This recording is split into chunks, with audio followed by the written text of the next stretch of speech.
Happy birthday to all my April 20th babies. And we're gonna go over your day, which is the day of Worldly Challenge. And then we're going over the Secret Language of Birthdays book. The link's in this description if you want your own copy or you want to skip ahead and check out, yourself, or if you're cross watching, whoever you're interested in, or your family and friends. And then we'll go over the numbers and planets, your tarot card, your advice, and so that one's a little more broken down. This one can be a little long-winded, but I'm reading verbatim just to keep these short and sweet. And we'll also go over all of the well-known people born on your day. Now, this book was published in '94, so it's not the most current list. I think next year, next 365, I'll just update these, do part twos and kind of dig up the more current well-known people. All right, so the day of Worldly Challenge. Those born on April 20th have highly developed leadership abilities. Dynamic individuals, their inner drive invariably points them in an upward direction, inevitably toward accomplishment, success, and power. In addition, those born on this day are rarely content to simply advance their own cause, but also must feel that they are able to put their family, business, or social group on the right course. Group values also remain a high priority for them. Yet, not uncommonly, those born on this day are also extremely sensitive and highly private individuals. They have a strongly developed fantasy life, which can be invaluable to their career, but only if put to constructive use. Their sensitivity may lead them to be touchy and high-strung, but also can lend their character a mesmerizing quality which makes them fascinating to others. I mentioned this in the Cusp video. I did date someone born April 20th for about 4 years. It was a touchy and high-strung situation. That's why I brought it up right now. Okay. Which makes them fascinating to others. It is incumbent on them, however, to remain in touch with and in control of their feelings, since those born on this day tend to stir the emotions of others so strongly, particularly those of loved ones and friends. I would say the opposite. I think that from my observation, those born on April 20th, you might want to not be so in control of your feelings all the time. It's like you could tend to be so in control of your feelings that you don't express your emotions very well, and so there can be a lot of like touch and go-ness and stickiness where you can't get something flowing and give it momentum. But that's just my observation. All right, no matter what walk of life those socially committed individuals find themselves in, it is the challenges of the world which spur them on. For the most part, they do not avoid problems or conflicts, but welcome them. I don't know about that. Well, I would even say create them at times. Okay, I'm going to stop bashing.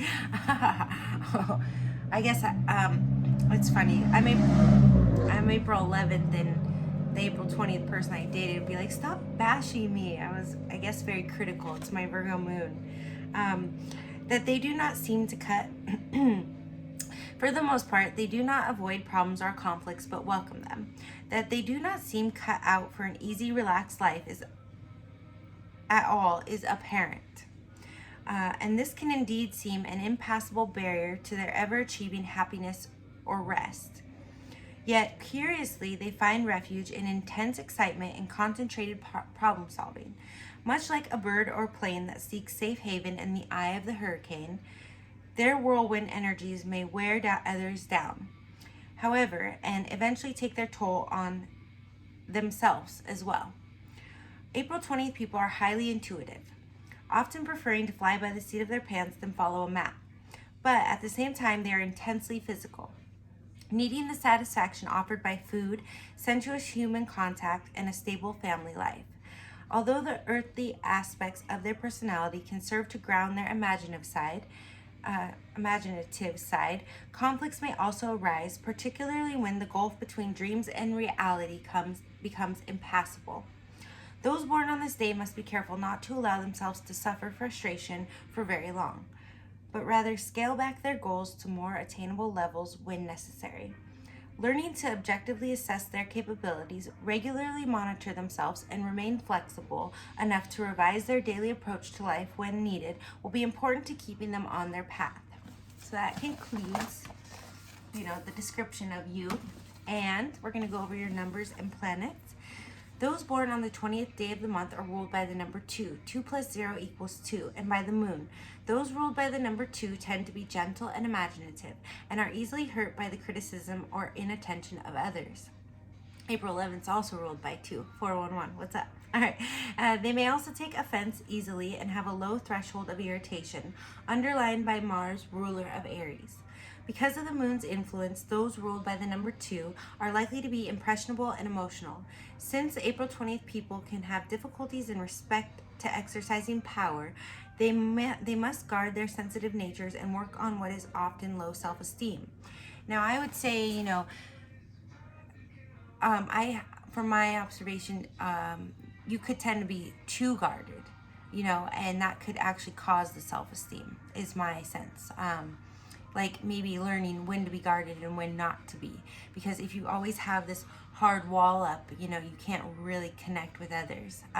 And the other thing I want to say is in the April 11th video, because that is ruled by 2, it's also Mars and the moon. I had mentioned that, Mars and the moon is not really, they don't go together very well, right? The moon is very sensitive, kind of like this says, and Mars is very aggressive.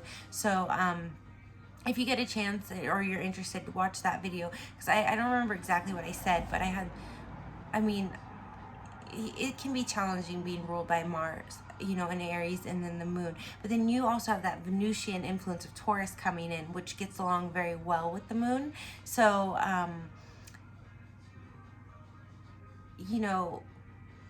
make sure when you're being aggressive in your Mars energy that you're directing it at something and not at yourself, or, blocking yourself off for fear of, hurting yourself, kind of thing, because you might inadvertently hurt yourself because you're too busy being guarded and you're not connecting the way that you could.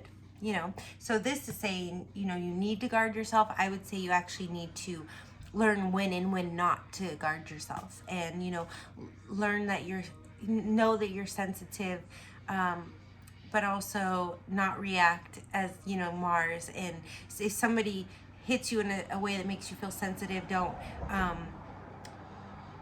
get defensive or lash out at them.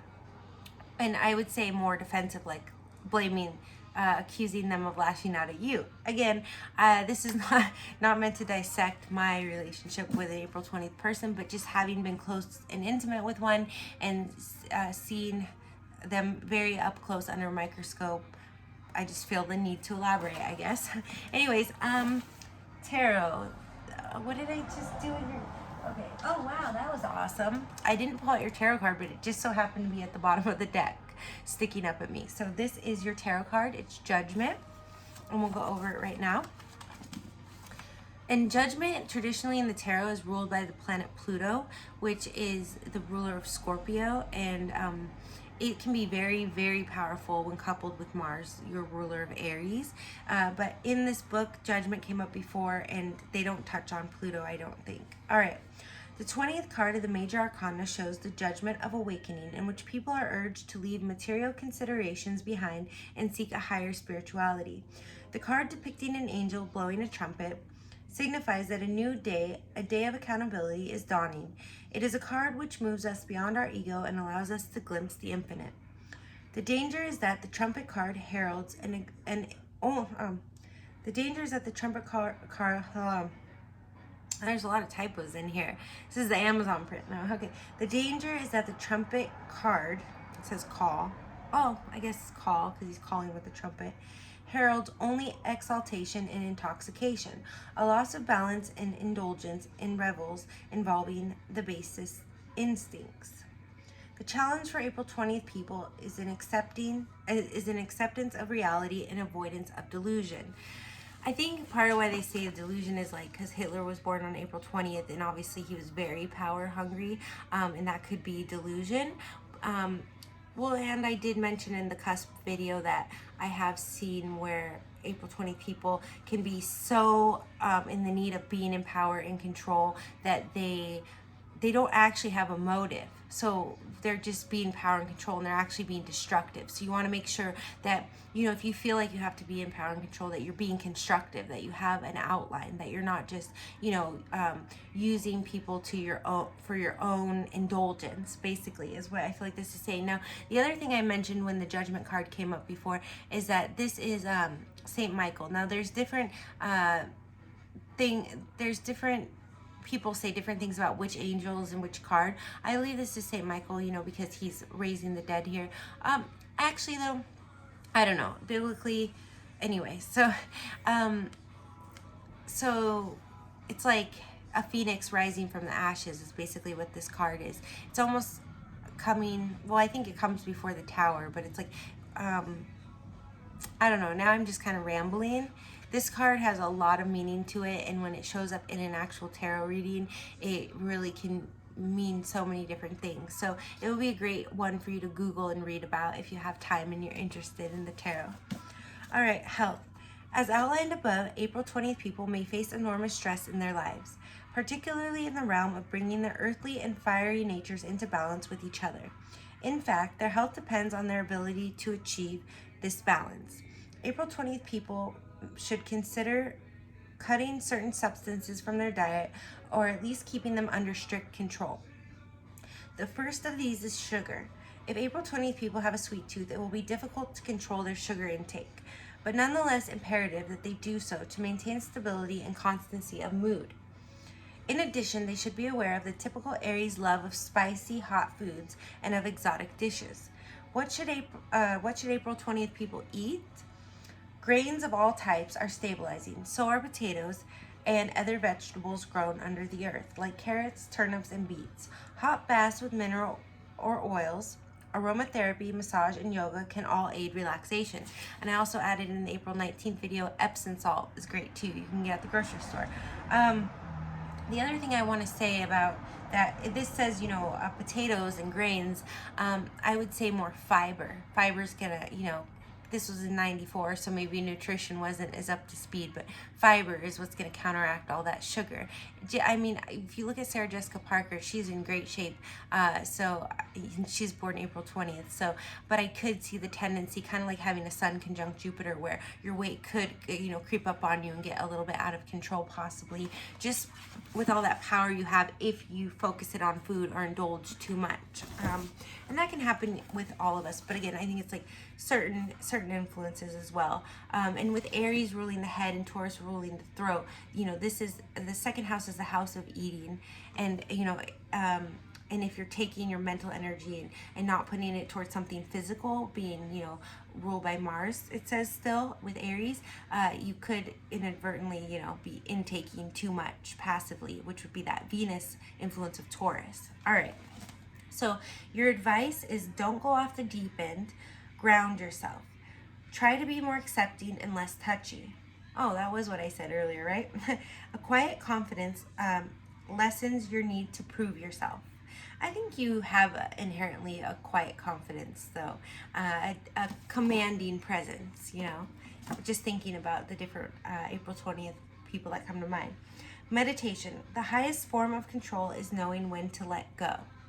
So, again, like, letting go, I feel like could be interpreted, just from what I know, where you guys are like, oh, I'll just let go for a few months and worry about it later, or I'm just not even going to acknowledge that. That's that very Taurus influence you have. But I think letting go more means letting go of control, being more receptive in your Venusian Taurus influence to maybe somebody else, not directing you completely, but leading sometimes. You guys can set the foundation, the blueprint, but let others kind of, flavor it. You don't have to just say, oh, no flavor, we have to keep the foundation and I laid it out. Okay? That's it's the last of my 2 bits. So your strengths are powerful, inspirational, and exciting, and weaknesses: illusion prone, overly emotional, power fixated. Okay, born on this day, Adolf Hitler, Austrian-born German Nazi dictator, writer. Mein Kampf was his book. But we all know he did a lot more than that, and it was quite destructive for the world. So the day of worldly challenge, you know, sometimes in your need to keep control and power, you can actually, you know, self-destruct or lose something that you really care about. All right. And irreversibly so. So when you feel that need for power, keep in mind that the end goal, because you if you don't have that end goal in mind, you might end up losing what you actually truly wanted, because you were kind of in denial of that, because you were in such a need for power. And you know, I would say the cusp of 19th through 24th deals with power issues, but the 20th, you know, especially just Adolf Hitler kind of embodies the kind of power issues that you can really have born on this day. All right. Joan Miro, Spanish painter. Napoleon III, French emperor. Lost Franco. Is it Franco or Franco? Napoleon III, French emperor, lost Franco-Prussian War, deposed. See, again, Napoleon. I think Napoleon III is the Napoleon, right? Like I said, I'm not the best with history, so I'm going to say that, again, that your need for power can sometimes be your law, your end of, you know, what you truly wanted, because you denied it because you were so in need for power. All right. Gro Harlem Brundtland, Norwegian woman prime minister. Jessica Lange, film actress. And that's the thing too I want to add is, you know how it said that you can be very fascinating to people with that. You have the Mars, the physical body. It's, you know, so beautiful in Aries, and then, well, beautiful, but like the stamina, the endurance, and then actually Taurus has a lot of stamina as well. You know, it's the bull. So with that Venusian quality over that very physical nature of Mars, you are very beautiful creatures usually. So that's why a lot of beautiful actresses like Jessica Lange are, you know, I could see just that beauty and that resilience and that strength and that, you know, that feminine masculine. I think it, you know, the men are beautiful aside from Hitler. I don't really know. I've never really, they're all black and white photos with a weird mustache, but no, but with the women, I can really see how they just radiate, you know, that Venus Mars energy. Anyways, Daniel Day-Lewis, Irish film actor. Okay, see, he's gorgeous too, I'm pretty sure. Mom Pramod, Thailand Prime Minister. Geoffrey Layton, British naval officer, head of all British forces in Ceylon, World War II. Robert F. Wagner, New York City mayor, not currently, of course. Tito Puente, mambo percussionist, bandleader, pianist, saxophonist, composer. Lionel Hampton, jazz vibraphonist, bandleader, composer. Harold Lloyd, comic silent film actor, director. Luther Vandross, soul singer. Okay, so I'm going to go ahead and add this in real quick too. Because you are ruled by the throat in Taurus and the head in Aries, this is why you're seeing a lot of like great vocalists and singers on your day. And I also, this is a whole side tangent, but I found they say a lot of times like Venus and Taurus can be a great singer, but I actually found like planets in Aries as well. And for example, Mariah Carey has her 12th house in Aries, full planets. So I found the 12th house, that Venusian influence of Pisces being exalted, which Taurus is ruled by Venus. So I could definitely see how with the ruler of the head, Aries, and the ruler of the throat, Taurus, a lot of you could be really wonderful vocalists and singers, and even great orators as well. All right. So, that's where Luther Vandross, right? Ryan O'Neal, film actor, father of Tatum O'Neal. Harvey Firestone, tire manufacturer. Gregor Piatigorsky, Russian cellist. Don Mattingly, New York Yankees baseball first baseman, multiple Gold Glover, MVP. George Takei, TV film actor, Mr. Sulu of Star Trek. Phil Hill, auto racer, first U.S. driver to win Formula One championship. Nina Foch, I think it's Foch. Foch? I've heard it before, but stage film actress. So that concludes your April 20th birthday, and I'm sending you lots of love, blessings, abundance, and light.